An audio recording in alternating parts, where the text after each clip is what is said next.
Welcome to Emory Technology News. I'm your host, Zach Feldman. For today's show, we have a story about something that we often take for granted, smartphone navigation apps.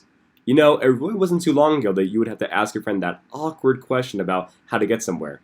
And after that, they would give you this super awkward demonstration of how to get there, like take a right at that weird looking tree, and take a loop-de-loop at the Waffle House. And even still, you would have only a faint idea of how to get somewhere. But with the rise of online navigation technology, first with MapQuest and then with applications like Google Maps and Waze and others, these sorts of situations are becoming more and more rare. We now have the power to find our way to any location without ever thinking about it. So tonight we will critically examine the pros and cons of this incredible shift in the way that we navigate as humans. We'll start with some background information on the issue. Today, about 96% of Americans own a cell phone, and 81% own a smartphone. Of all smartphone users, 75% use their phones for location-based services like Google Maps. This is a lot. This is astonishing given that even in the early 2000s, GPS, which stands for Global Positioning System, was just something that was used by sailors, hikers, and other outdoor enthusiasts. Basically, flexing with GPS in 2005 was about as effective as flexing with a compass. Not that effective, isn't it? Traditionally, people got around their houses, neighborhoods, and cities with the help of an internal cognitive map, which is the process of one's brain memorizing specific landmarks and parts of a route so as to make a new map in their head that highlights important information to an individual. And as we will see, the cognitive map is currently being replaced by GPS technologies that essentially do the geographical and directional thinking for us. Whether that's good or bad, we'll see in a second. So why should we praise these smartphone navigational apps?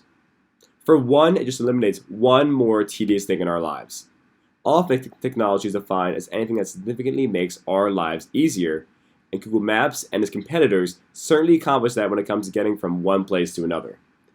Now, whether it be looking at a route before getting to a car or using turn-by-turn navigation, everyone can agree that these sorts of applications are a huge help. Additionally, people now have more access than ever about what life looks like in other parts of the world. While many of my friends grew up watching video games, watching YouTube, all that kind of stuff, you'd find me in Google Maps Street View checking out the interior of the European Parliament in Strasbourg, France. And honestly, the only reason I'm comfortable telling you this super nerdy part of my life is because everyone at Emory is some sort of nerd. Let's be real, guys. But it might be a major geographical nerdy outlier. In today's world, if you think about it, everyone is a geospatial analyst. With these technologies, people can explore the neighborhood of the future residents, which is what I did before coming to Emory when I looked at Atlanta through Street View, specifically Emory. They can virtually sightsee new places and even discover something new about someone's own area, like a hidden park they didn't know about. Furthermore, some experts believe that Google Maps could someday be expanded to not only include Street View on roads and pathways the way it is right now, but also go inside buildings. Imagine that! As a shopper, you'll be able to use an app. Let's go with the Kroger app in this example. They'll be able to show you an image of what stock looks like in each aisle and what each aisle virtually looks like.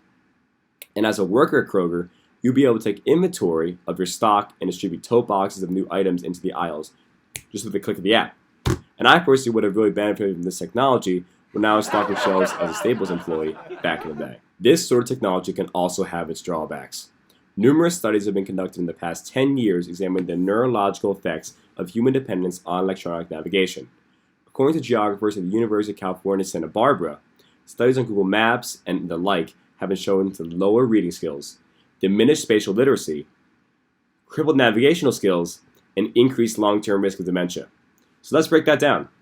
Because we aren't reading maps and looking at road signs like in the good old days, our reading skills are declining. If you've ever wondered why the literacy rate in the US is 99% and not a clean 100, it's because 1% of us have been doing Google Maps like a drug and just lost the ability to read somewhere along the way. But seriously, secondly, spatial literacy is similar to the cognitive map I was talking about earlier. It's our ability to move around in an environment using the innate sense of direction. The hippocampus is the region in the brain responsible for spatial orientation. Thus, it makes sense that these technologies have made us lazy and decreased our ability to understand our surroundings. And finally, an increase in the long-term risk in dementia is just plain old not good. On October 22nd, I interviewed an old colleague of mine, Dr. George Stephen Adams. No, not that Stephen Adams, this Stephen Adams, and asked him a few questions about this recent phenomenon. Good afternoon, Doctor. Funny seeing you at Alabama Hall. Hi, Zach. I mean, we both live here in Alabama. It's not really that funny seeing you here. Anyways, Doctor, tell me, do you think apps like Google Maps are more beneficial or detrimental to society? I think I would say it's probably better for society. Heck, I wouldn't know where half the buildings here at Emory are without Google Maps.